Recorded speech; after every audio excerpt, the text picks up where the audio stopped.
and welcome to Simplify TV. I'm David McBee.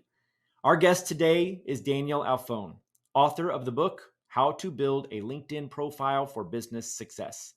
Daniel is an experienced LinkedIn strategist with a passion for debunking myths and helping individuals and businesses succeed. Since joining LinkedIn way back in 2004, he has empowered thousands of business owners by sharing his expertise and enabling them to grow their ventures. His unique approach doesn't rely on cold connections, premium accounts, or advertising. Instead, he teaches leaders how to authentically leverage LinkedIn, generating leads and revenue organically. Daniel, welcome to Simplify TV. Thank you very much, David. It's a pleasure to be with you. Daniel, I think that most people think of LinkedIn as the place to network. And certainly brands and advertisers have a presence on LinkedIn, but I don't often hear about LinkedIn being one of the top tactics for advertisers to generate leads. I feel like SEO and paid search and display advertising, the other social media networks get that glory, right? So are agencies missing out on a great platform that could help their advertisers? That's a great question. I think LinkedIn may be sort of a blue ocean for some agencies who simply don't play on that field. And it's a pity because it's the world's largest business community where decision makers are hanging out. So LinkedIn should be one of your elements, one of the channels you're using. It doesn't have to be the only one, but it matters because when you Google the agency's owner's name, then David, in many cases, you'll see that their LinkedIn profile will top the Google results. That's very true. I often find that when I'm doing a Google search on an individual, their LinkedIn is their number one Google result, if not one of the top five. So, can brands leverage this relationship between LinkedIn and Google to help generate more business? That's a great point. I think brands often do not empower or do not leverage their own employees to the extent they could on LinkedIn. Because if you think of a brand employees, then in many cases, those employees can help the brand grow by representing the brand. By if a media buyer is looking for an aid and they're leveraging the LinkedIn platform, then you could get a connection or you could get a good candidate simply thanks to the fact that you're posting that you're looking for a media buyer or something else.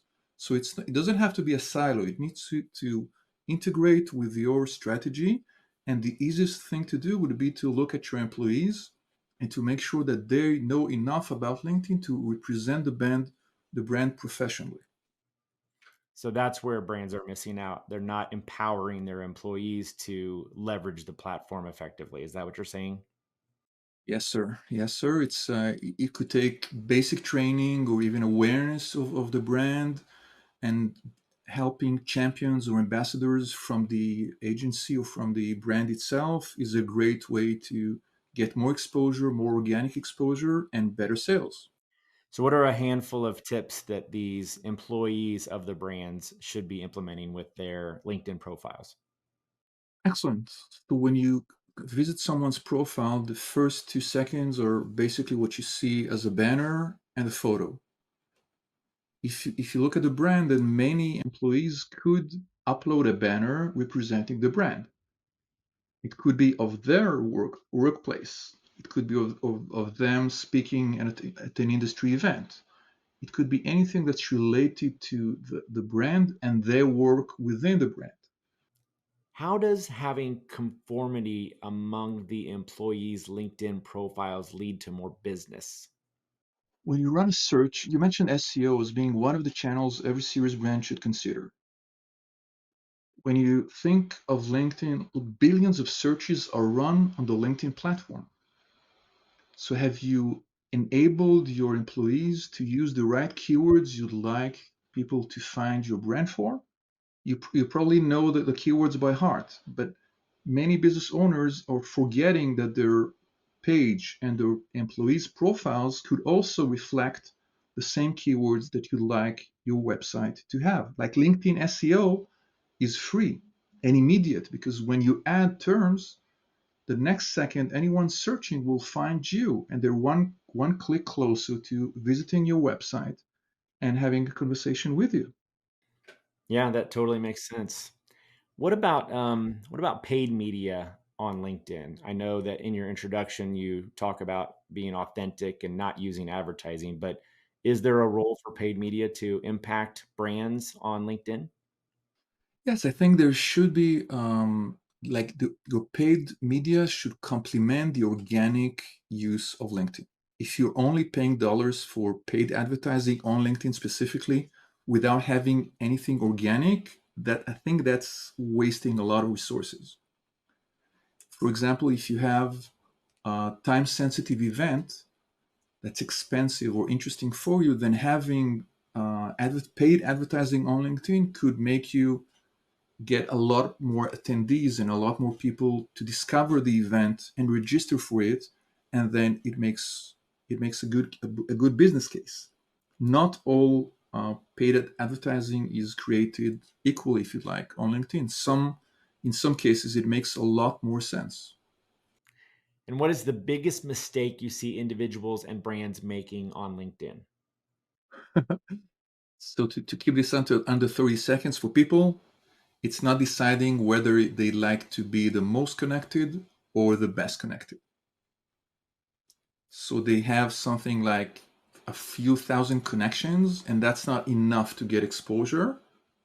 And on the other hand, they don't know those people well enough to help them get through the door to a client.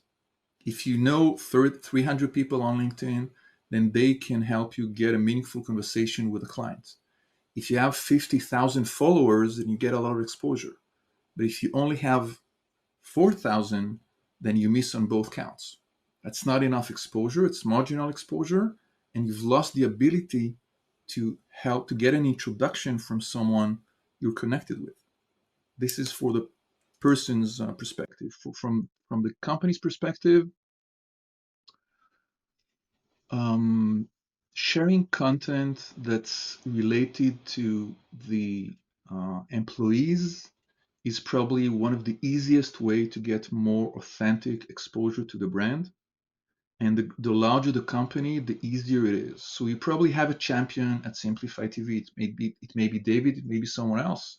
Make that person shine on LinkedIn, and your brand Simplify TV will not be hurt by that. Your brand will actually have more meaning in the eyes of that person's connections. Okay, that makes a lot of sense. Thank you. What is your best advice for brands? Look at your brand presence from someone else's perspective, like your ideal reader on LinkedIn, and simply visit your LinkedIn page or your LinkedIn profile through someone else's account, someone you're not connected with, and ask yourself, if I had 10 seconds, where would I click? And you would see that in some cases, it doesn't make sense. The content you're sharing is not exactly interesting for your followers. The content that I found to work best on LinkedIn is educational, top of funnel, evergreen content. Brands should have some content that's evergreen, some content that's educational, and some content that is top of funnel. This can convert on a long term basis. Have a look at this and make sure they're nicely represented in what you and your employees share. That's great. Thank you. Before we go, do you have a book or a podcast that you'd like to shout out? Thank you very much. I'd like to mention Podcasting Made Simple. I'm not a podcaster. I know you've spoken on many podcasts and you give a lot of seminars, but this is an interesting podcast for me to listen to because Alex Sanfilippo, the host, always bring interesting people, and the sort of discussion, the organic discussion I listen to there are great. So I think it's good for any business owner. And in addition, you'll get some extra points if the podcasting industry is interesting for you. This is my shout out. All right, perfect. And if people want to reach you, what's the best way to do that? I'm going to guess you're going to say LinkedIn. Wrong. That's the first time you're wrong, David. I will say go to danielalfon.com. Because LinkedIn is the tool. That drives traffic to your website. I totally get it. Because conversion happens better on your website on davidmcbee.com rather than on your LinkedIn profile. That's another discussion. All right. Well, Daniel, thank you very much for being my guest on Simplify TV today. Thank you very much, David. It's been a pleasure. And thank you guys for watching. Simplify TV is sponsored by Simplify, helping you to maximize relevance and multiply results with our industry leading media buying and workflow solutions. For more information, visit simply.fi. I'm David McBee. Thanks for watching. Be awesome, and we'll see you next time.